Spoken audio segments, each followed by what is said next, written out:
జింబాబ్వేతో జరిగిన 5 మ్యాచ్ల టీ20 సిరీస్ను భారత జట్టు 4-1 తేడాతో గెలుచుకుంది. సీనియర్ ప్లేయర్స్ లేకుండానే భారత జట్టు ఈ సిరీస్ను గెలిచింది. టీ20 వరల్డ్ కప్ టైటిల్ను గెలుచుకున్న జట్టులో ఈ సిరీస్లో ప్లేయింగ్ 11 నుంచి ఒక్క ప్లేయర్ కూడా లేడు. అయితే ఇలా ఉన్నప్పటికీ భారత జట్టు అద్భుతమైన విజయాన్ని సాధించింది. జింబాబ్వే సిరీస్లో చాలా మంది యంగ్ ప్లేయర్స్ భారత్కు అరంగేట్రం చేశారు. వీరిలో కొంతమంది ప్లేయర్స్ ప్రదర్శన చాలా బాగుంది.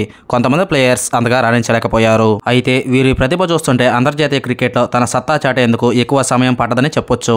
వీరికి నిరంతరం అవకాశాలు లభిస్తే ఈ ప్లేయర్స్ సక్సెస్ఫుల్ క్రికెటర్లుగా మారగలరు. నెక్స్ట్ టీ20 వరల్డ్ కప్ ను కూడా భారత్ కోసం గెలుస్తారు.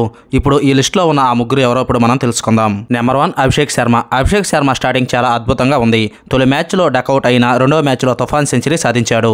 అభిషేక్ శర్మ భారత్ కు టాప్ ఆర్డర్ లో చాలా ముఖ్యమైన ఇన్నింగ్స్ లో ఆడగలడని ఇది తెలియజేస్తుంది. అభిషేక్ శర్మ టీ20లో రోహిత్ శర్మ, విరాట్ కోహ్లీల లోటును తీర్చగలడు. Number 2 Dhruv Jurel. Wicket keeper batsman Jurel Zimbabwe series లో టీ20 అంతర్జాతీయ అరంగేట్రం చేశారు. అయితే జురెల్ ప్రదర్శన అంతగా బాగలేదు.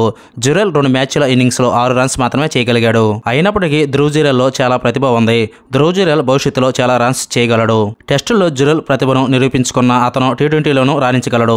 ఫినిషర్ గా అతని పాత్ర చాలా కీలకం కానుంది. నెంబర్ 3 రియాన్ పరాగ్. సుదీర్ఘ నిరీక్షణ తర్వాత రియాన్ పరాగ్ కు ఎటకేలకు భారత్ నుంచి అవకాశం లభించినా దాన్ని పూర్తిగా సద్వినియోగం చేసుకోలేకపోయాడు. రియాన్ పరాగ్ 2 ఇన్నింగ్స్ లో 24 రన్స్ మాత్రమే చేశాడు. అయితే రియాన్ పరాగ్ బ్యాటింగ్, బౌలింగ్ లో రెండింటినీ చేయగల సామర్థ్యం కలిగి ఉన్నాడు. రియాన్ పరాగ్ అద్భుతమైన ఫీల్డింగ్ కూడా చేయగలడు. కేవలం ఒక సిరీస్ ఆధారంగా రియాన్ పరాగ్ ను తక్కువ అంచనా వేయకూడదు. రియాన్ పరాగ్ వంటి ప్లేయర్స్ జట్టుకు చాలా సమతుల్యతను అందిస్తారు. అందుకే రియాన్ పరాగ్ భవిష్యత్తులో భారత జట్టుకు చాలా ప్రభావవంతంగా రాణించగలడు. హాయ్ క్రికెట్ లవర్స్, ఈ వీడియో కానీ నచ్చితే ఒక లైక్ చేయడం మాత్రం మర్చిపోకండి.